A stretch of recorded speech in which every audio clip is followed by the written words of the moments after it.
contente por estar aqui mais uma vez. Meus amados irmãos, já conheço alguns irmãos de muito tempo, outros estou conhecendo hoje pela primeira vez, e assim nós vemos que os nossos irmãos em Cristo estão espalhados pela terra, né?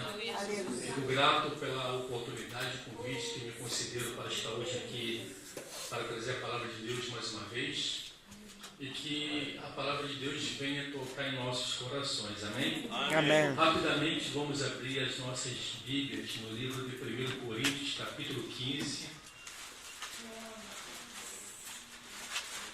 versículo 51 em diante. É um capítulo muito extenso, são 58 versículos. Vamos ler apenas alguns para nós ganharmos tempo, amém, irmãos? Amém. 1 Coríntios, capítulo 15, versículo 51 em diante. Aleluia. Aleluia, Deus. Glória a Deus.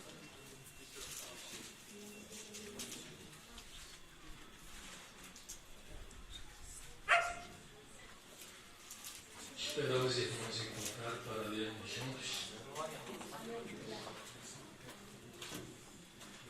1 Coríntios, capítulo 15, versículo 51 em diante. Todos, sim? Capítulo 15, versículo 51.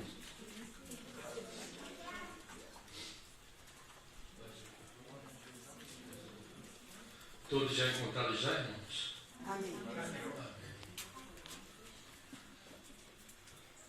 Assim diz a palavra do Senhor. Eis aqui vos digo um mistério. Na verdade, nem todos dormiremos, mas todos seremos transformados. No momento, no abrir e fechar de olhos, ante a última trombeta, porque a trombeta soará e os mortos ressuscitarão incorruptíveis e nós seremos transformados. Porque convém que isto que é mortal, porque convém que isto que é corruptível se revista da incorruptibilidade, e que isto que é mortal se revista da imortalidade. E quando isto que é corruptível se revestir da incorruptibilidade, e isto que é mortal se revestir da imortalidade, então cumprir-se-á a palavra que está escrita: tragada foi a morte na vitória. Onde está a morte e o teu aguilhão? Glória a Deus. Onde está o inferno a tua vitória? Ora, o aguilhão da morte é o pecado e a força do pecado é a lei. Mas graças a Deus que nos dá a vitória por nosso Senhor Jesus Cristo. Portanto, meus amados irmãos, sede firmes e constantes, sempre abundantes na obra do Senhor, sabendo que o vosso trabalho não é vão no Senhor. Amém? Pode tomar os assentos. Irmãos, antigamente essa passagem bíblica foi escrita pelo apóstolo Paulo, orientado pelo Espírito Santo. A igreja de Corinto, ela era uma igreja carnal, uma igreja que havia dissensões, divisões. E essa igreja surgiu em uma cidade na Grécia, que tem o mesmo nome de Corinto. E na Grécia Antiga nós sabemos que havia grandes intelectuais, como sábios, inteligentes. Tanto é que os filósofos surgiram de lá, como Platão, Kant, Aristóteles, Nietzsche e entre outros. E ali o apóstolo Paulo, juntamente com Priscila e Áquila, evangelizava ali aquela cidade, e muitos destes tais se converteram ao cristianismo, sendo que, ainda que estivessem na igreja, eles não estavam convertidos, né, como homens e mulheres espirituais. Então traziam problemas para a igreja, porque eles tinham a sua vã doutrina, ensinamentos humanos, doutrinas humanas, que contrariam a palavra de Deus. Nós vemos que o apóstolo Paulo teve que viajar 3 vezes para essa igreja para levar instruções acerca da palavra de Deus. Ele dá ensinamentos acerca dos dons espirituais, né, sobre a maneira como o cristão deve se comportar, a espiritualidade, a santidade. Eles falam também sobre a questão de cristãos que levavam outros irmãos em Cristo aos tribunais para resolver problemas simples. E aqui ele fala sobre o arrebatamento da igreja e sobre a ressurreição do corpo.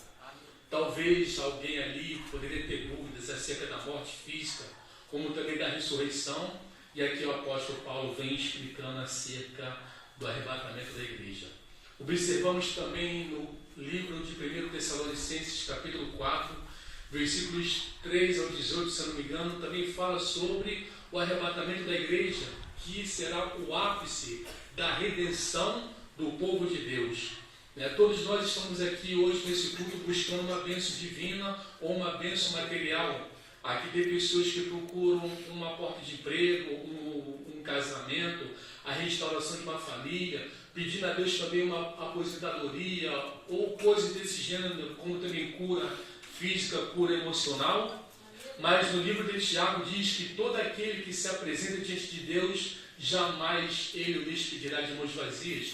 Ou seja, se nós viemos aqui buscar a presença de Deus para as nossas vidas, estaremos retornando aos nossos lares, levando as bênçãos que nos concedem de acordo com a nossa fé e, acima de tudo, de acordo com a vontade de Deus. Sendo que aqui há um despertamento para nós como a igreja esta que somos nós, servos de Deus, e nós devemos buscar primeiro a salvação de nossas vidas. Lá no livro de Mateus, capítulo 6, versículo 33, se não me engano, diz: buscai primeiro o reino dos céus e a sua justiça, e as demais coisas serão acrescentadas. Nós sabemos que a palavra de Deus nos ensina que Jesus virá em um momento em que ninguém sabe. No mesmo livro de Mateus, capítulo 24, versículo 32, se não me engano, diz que nem os anjos do céu e nem o Filho do Homem. Aqui, quando diz o Filho do Homem, refere-se ao próprio Senhor Jesus. Há uma divergência doutrinária dentro da teologia, que aqui Jesus estava falando de acordo com a presciência humana, porque Jesus era 100% homem e 100% Deus. Então, humanamente falando, ele não sabia quando ele iria voltar, mas no âmbito espiritual e divino, ele sendo Deus, ele com certeza sabe quando ele irá voltar para buscar aqueles que ele comprou com o derramamento do seu sangue. Aleluia. Então, hoje, de acordo com o que acontece ao redor do mundo, as crises políticas, as crises econômicas, os problemas sociais que estão acontecendo ao redor do mundo são evidências da volta de Cristo. Nós observamos que o Brasil está em crise há mais de 10 anos. Entrou no seu ápice há 2 anos atrás e todos dizem: vamos orar para que Deus venha nos dar um país melhor. Mas eu tenho uma notícia que talvez não vai agradar muito ao coração de vocês. Aleluia. A tendência é piorar. É verdade, desse jeito, Jeová. Deus diz, que irão vir muitos problemas, assolações, pestes, doenças, enfermidades, guerras e rumores de guerra, nação contra nação. Meu Deus. É isso que está acontecendo ao redor do mundo. Eu tenho 14 anos que eu sou cristão, tenho 12 anos como missionário, conheço muitas cidades do Brasil e Deus nos concedeu a oportunidade de conhecer 8 países, e por aonde eu fui, aonde eu passei, há lugares piores do que o Brasil. Eu fazendo as minhas comparações, então hoje ainda com a crise que nós nos encontramos, nós estamos muito melhores do que alguns países que eu conheci pessoalmente, dentre os quais o México e a Bolívia, onde estive, a situação lá é ainda pior do que o nosso país. Então, irmãos, segundo o ditado popular, nós reclamamos de barriga cheia. É verdade. Aqui o apóstolo Paulo trouxe um despertamento para a igreja daquela época acerca da ressurreição. Nós sabemos que no livro de Gênesis, capítulo 3, versículo 19, há uma lei humana e também divina que diz: fomos feitos do pó da terra e ao pó nós retornaremos. Isso condiz que o ser humano está prestes a morrer a qualquer momento. Nós iremos morrer em um determinado momento de nossa vida. Não sabemos quando e não sabemos como, mas o nosso corpo retornará ao pó da terra, O ser humano ele é feito em 3 partes, que é conhecido como a tricotomia humana. Para quem já estudou teologia, sabe do que eu irei falar agora. A tricotomia humana refere-se à criação do homem, que é feita em 3 partes: corpo, alma e espírito. O corpo vem do pó da terra, que vem da primeira criação humana através de Adão. O nosso espírito é o espírito que Deus nos concedeu para nós nos comunicarmos com Ele, independente do ser humano ter Jesus como Salvador da sua vida ou não, porque diz respeito a onde muitos dizem: eu creio que Deus existe. Até alguns ateus falam: eu não creio em Deus, mas eu creio que existe um ser espiritual porque criou o universo, as estrelas, né? Então ele crê em algo. E a nossa alma? A nossa alma são as nossas faculdades mentais, né? O nosso raciocínio, o nosso intelecto, que Deus nos concedeu para nós nos comunicarmos com nossos semelhantes. O Espírito é para nós falarmos com Deus. Tanto é que a palavra de Deus diz que o nosso corpo é a morada ou o templo do Espírito Santo. Né? E quando nós se comunicamos com o nosso semelhante, significa um sentimento de amor, de carinho, de compaixão, de alegria, de felicidade, de confiança, como também sentimento de ódio, de desejo de vingança. Essas são as nossas faculdades mentais. Então, se o ser humano vier a descer a sepultura hoje, o corpo vai voltar ao pó da terra. O espírito voltará para Deus, que é o fôlego de vida, independente da pessoa morrer salva ou não. Agora, a nossa alma, que é eterna, ela terá que repousar em um lugar. Ou vai para o descanso eterno, para o paraíso, ou para a presença de Deus, aqueles que têm Jesus em sua vida, ou, lamentavelmente, irá para o Hades, que é o inferno, um lugar de tormento, de ranger de dente e de dores constantes, né? E sabendo-se que a palavra de Deus nos ensina que o inferno foi criado para o diabo e seus anjos decaídos, né? Mas Deus nos concedeu o livre-arbítrio, o direito de escolha, né? O que nós procuramos para nós, existe a lei da semeadura. O homem colherá aquilo que plantar. Mas graças a Deus nós escolhemos o melhor e nós estamos aqui para buscar a presença de Deus. Como o apóstolo Paulo diz aqui, versículo 51: eis aqui vos digo um mistério. Na verdade, nem todos dormiremos, mas todos seremos transformados. Aleluia. Fazendo uma alusão ou uma concordância com 1 Tessalonicenses capítulo 4, há um versículo que diz assim: aqueles que morreram em Cristo ressuscitarão primeiro, e se nós estivermos vivos, seremos transformados e seremos arrebatados juntamente com eles a encontrar com Jesus nos ares. Ou seja, aquele que morreu salvo ressuscitará primeiro, ou seja, a que Deus concederá a dupla honra para eles. E por quê? Porque eles já pagaram o preço de estarem fazendo a obra aqui na terra. Então chegou o fim da vida deles terrena, então estão descansando. A salvação deles já está garantida. É impossível eles perderem a salvação, porque eles já cumpriram com o seu ministério aqui na terra. E nós que estamos vivos, se o arrebatamento for agora, há um precedente de nós não sentirmos a dor da morte, ou seja, todos nós seremos transformados igual ao corpo espiritual de Jesus, um corpo ressurreto, e vamos encontrar com Ele nos ares, ou seja, acima das nuvens, nas regiões celestiais. E assim como o apóstolo Paulo disse, nós o veremos face a face e o veremos como Ele é. Nós observamos que cada um aqui tem o seu biofísico, né? O seu corpo físico. Alguns são magros, alguns são gordos, como eu, né? Eu luto contra a balança quase todos os dias. Às vezes emagreço um pouco, fico um pouco gordinho, né? A idade vai passando, vamos nos envelhecendo, né? Os nossos tecidos vão ficando flácidos, vamos ficando assim obesos, porque isso é do condicionamento humano. E tem pessoas que ficam preocupadas em ter que fazer cirurgia plástica, fazer redução de estômago para não engordar. É verdade.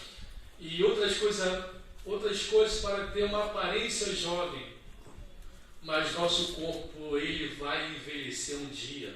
Embora a palavra de Deus diz para nós cuidarmos do nosso corpo, cuidar do templo do Espírito Santo, mas sendo que, independente de nós estarmos fora de forma, alguns com a aparência de uma bola de futebol, com uma tábua de passar roupa, nós vamos ter um corpo glorificado igual a de Jesus. Ou seja, quando diz aqui, versículo 54, e quando isto que é corruptível se revestir da incorruptibilidade, e isto que é mortal se revestir da imortalidade, então cumprir-se-á a palavra que está escrita, tragada foi a morte na vitória. Ou seja, o nosso corpo ele é corruptível. Nós estamos bem de saúde, mas quando o tempo muda, de repente ficamos resfriados ou gripados, sentimos fome, precisamos alimentar o nosso corpo. Às vezes, se nós escorregarmos e cairmos no chão, o nosso corpo vai criar uma ferida e assim sucessivamente. Mas quando nós recebemos esse corpo, que significa o corpo corruptível, se revestir da incorruptibilidade, significa que nós não vamos sentir dores, não vamos sentir tristeza, nosso corpo não vai sofrer detrimento, né? Nós teremos um corpo incorruptível, ou seja, um corpo que não vai ter problemas de saúde ou coisas desse gênero. E quando diz que o que é mortal se reveste da imortalidade, isso significa que quando nós formos para a eternidade com Jesus, nós vamos passar dessa vida para a vida eterna, ou seja, a morte não vai nos alcançar. Aleluia. Ou seja, estaremos com Jesus para sempre. Né? Imagina, eu tenho 40 anos de idade. Posso morrer a qualquer momento. A minha vida vai terminar, não sei quando. Pela fé que eu tenho, eu vou ser salvo. E eu com Jesus, ou nós com Jesus na eternidade, imagina passando milhões e milhões e milhões e milhões de anos e nós nunca iremos envelhecer. Há uma regra da teologia que diz que nós, se aqui diz que vamos ser igual a Jesus, se Jesus morreu com a idade de aproximadamente 33 anos, nós vamos ter uma aparência de jovem de uma pessoa que tem a idade de 33 anos. Isso é apenas uma doutrina teológica, né? Mas o importante é que nós vamos receber algo que ainda não sabemos, né? E vamos saber quando nós estivermos com Jesus. Nós observamos os sinais da volta de Cristo. A cada dia que passa, nós vemos que há terremotos em algum lugar. Na década de 80 não havia terremotos.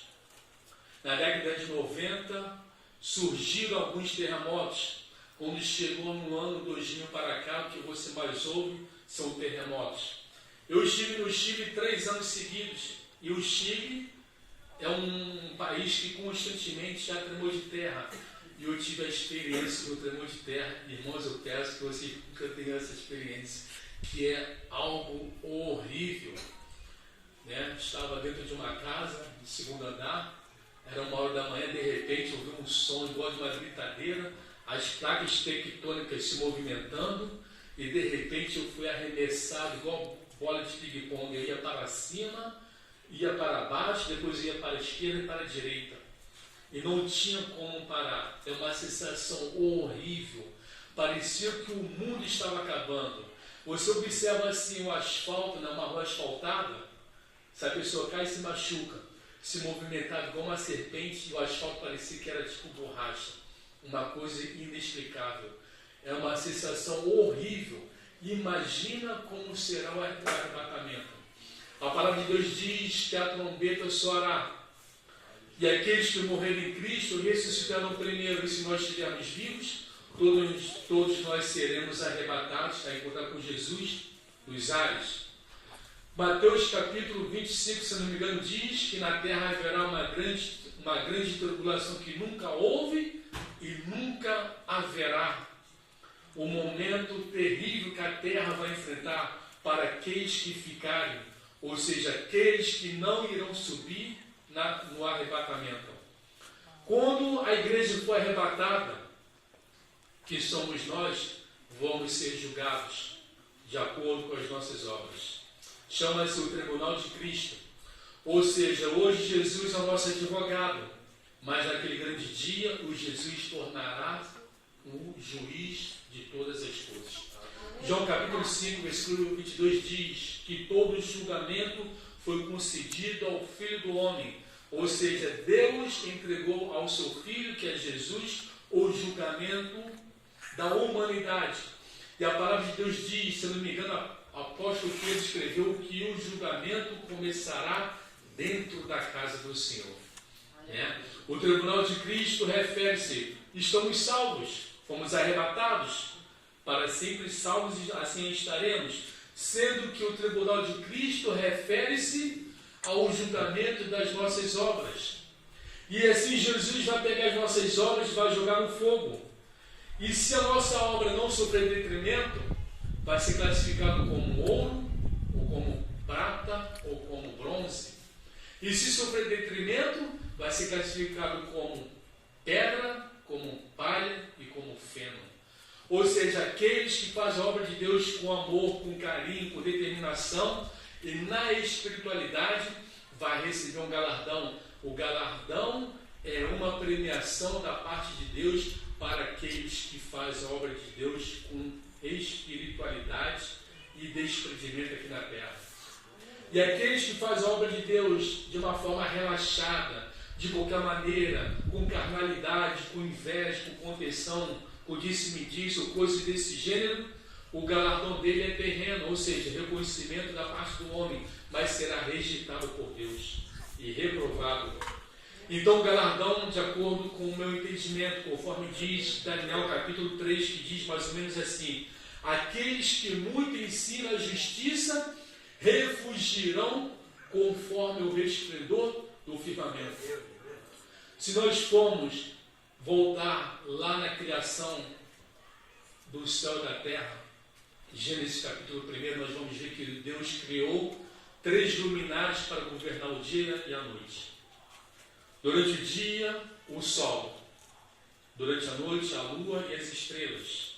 E no Daniel 12, capítulo 12, versículo 3 diz que refugirão como o firmamento e as estrelas para sempre e eternamente. As estrelas aqui refere-se ao sol, a lua e as estrelas. Ou seja, o entendimento que eu tenho é que o galardão será um brilho daqueles que vão receber o galardão. Ou seja, uma espécie de uma alma que estará ao nosso redor. Eu imagino que na eternidade, no reino dos céus, estarão todos salvos.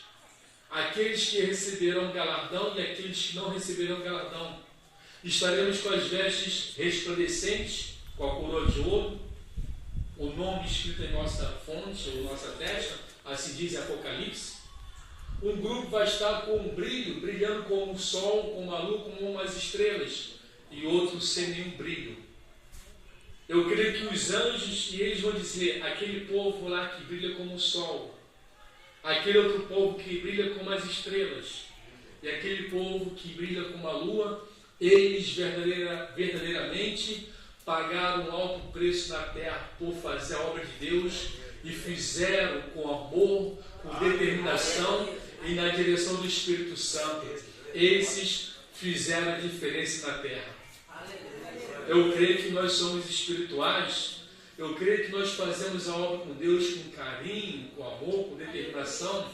E se tiver alguém aqui que esteja com outros procedimentos, querendo fazer a obra de Deus de uma tal maneira que quer que seja reconhecido como algo, ou que esteja participando de grupinhos de dissensão de contenda, ou fazendo a obra de Deus por interesse financeiro ou coisa desse gênero, e ainda que você seja salvo, lamento dizer, você não vai receber galardão, porque vai ser reprovado pelo fogo, e é o fogo do Espírito Santo.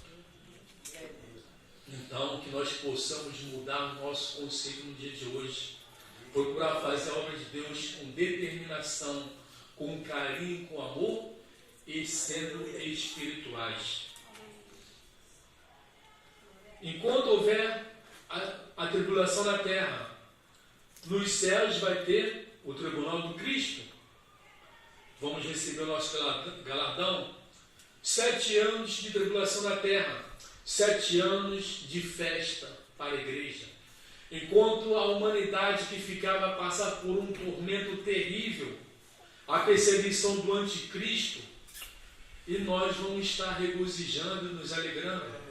Eu imagino que nas bodas do Cordeiro, assim diz a palavra de Deus, que Jesus vai estar servindo no Oriente e no Ocidente ao mesmo tempo, e vamos se assentar à mesa juntamente com Abraão, com Isaac e com Jacó. Eu creio que eu vou olhar e ver o rei Davi e vou dizer: e aí, Davi, como que você derrubou aquele gigante? Eu creio que vai ser assim, contando as nossas histórias e dizer: olha, lembra-se daquele dia lá, sábado à noite, em Sepitiba, estava frio, mas nós fomos lá glorificar o nome do Senhor, evangelizamos e ganhamos pessoas para o reino dos céus. Aquele grupo lá, eles aceitaram Jesus conosco, por isso que eles estão aqui. Eu imagino dessa maneira, é uma conjectura, é um preceito da teologia, é você procurar imaginar algo que poderá vir a acontecer, né? A palavra de Deus diz que haverá uma aparência de uma paz e de prosperidade nos primeiros 3 anos, 6 meses da tribulação. E como será isso? Vocês já ouviram pela TV essa história de ET, de disco voador? Isso é uma mentira. E por quê? O diabo é o pai da mentira, então ele cria fábulas. Ele pega até a palavra de Deus e mistura com mentira, meias verdades com mentira, para enganar o povo. A igreja vai ser arrebatada da terra, que somos nós. A palavra de Deus nos ensina que carne e sangue não entrará no reino dos céus. Por isso que aqui o que é corruptível vai ser revestido da incorruptibilidade, e o que é mortal vai ser revestido da imortalidade. As nossas casas irão ficar, a nossa conta bancária irá ficar, os nossos bens materiais ficarão aqui na terra, porque são bens perecíveis. Então vão dizer: sumiu um povo da terra. Então os líderes políticos, os governantes vão dizer: os ETs abduziram e levaram para Marte, para a Lua, porque é humanamente alguém chegar na Lua e em Marte. Então o pai da mentira vai se manifestar e a humanidade que ficar vai acreditar. Então ele vai resolver um problema social. Então vai ter bens materiais para distribuir para aqueles que irão ficar. Vai resolver o problema do desemprego, porque o nosso emprego vai ficar. Vai resolver o problema da moradia, porque a nossa casa vai ficar. O anticristo será um líder político.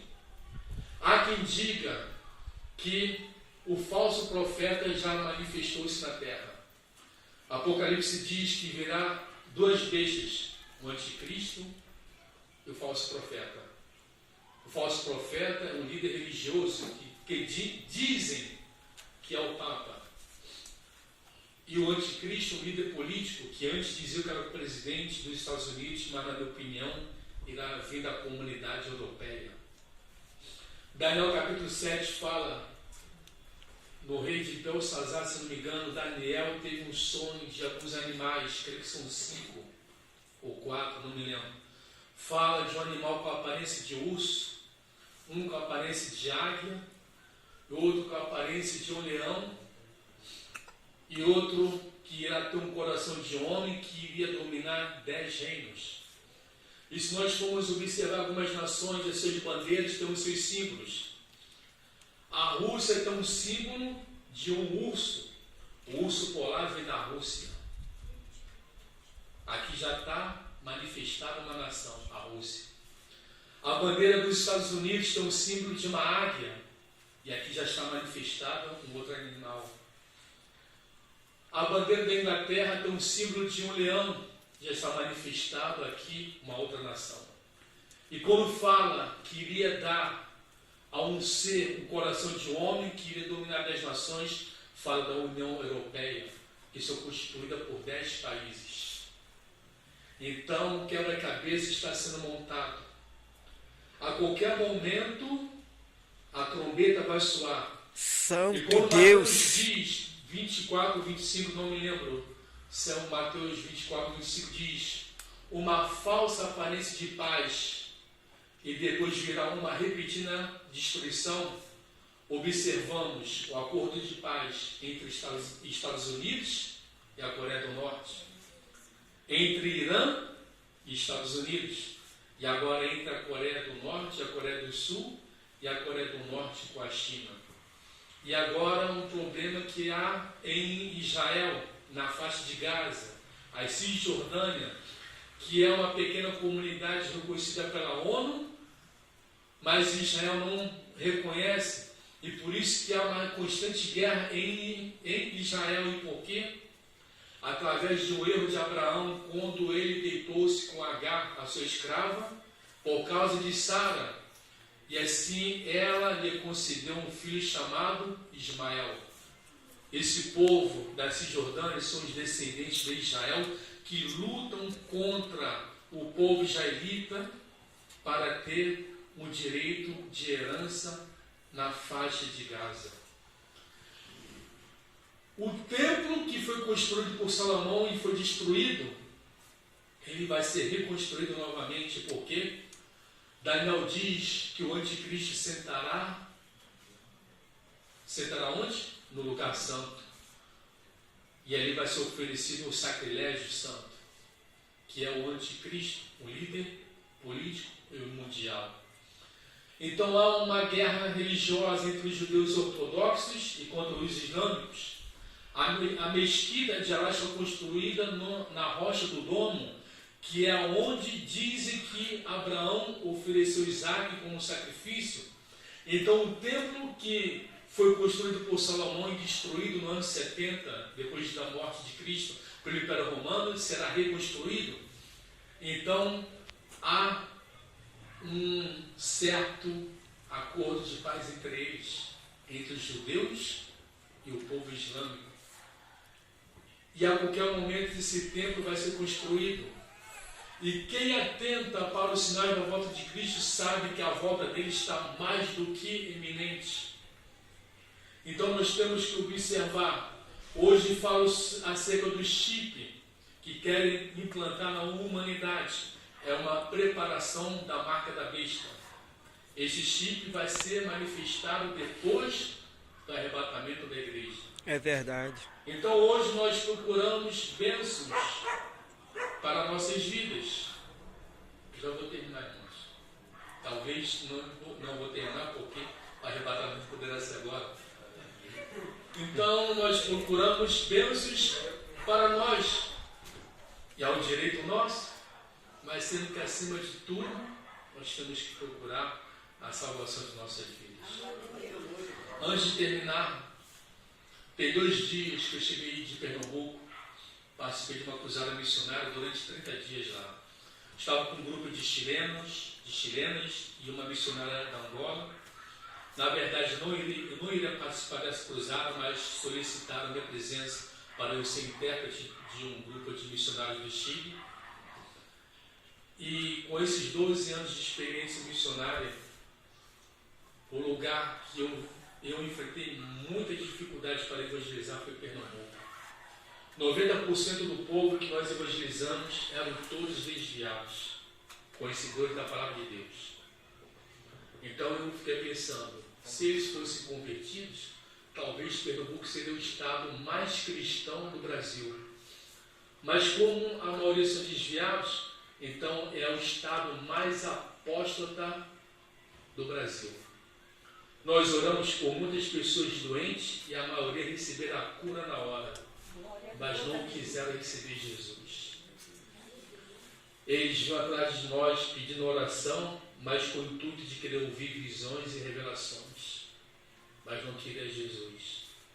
Então esse arrebatamento foi agora, lamentavelmente eles irão ficar. A nossa preocupação hoje tem que ser em prol da salvação de nossas vidas. Os nossos sonhos serão realizados. O que Deus prometeu para nós vai se cumprir.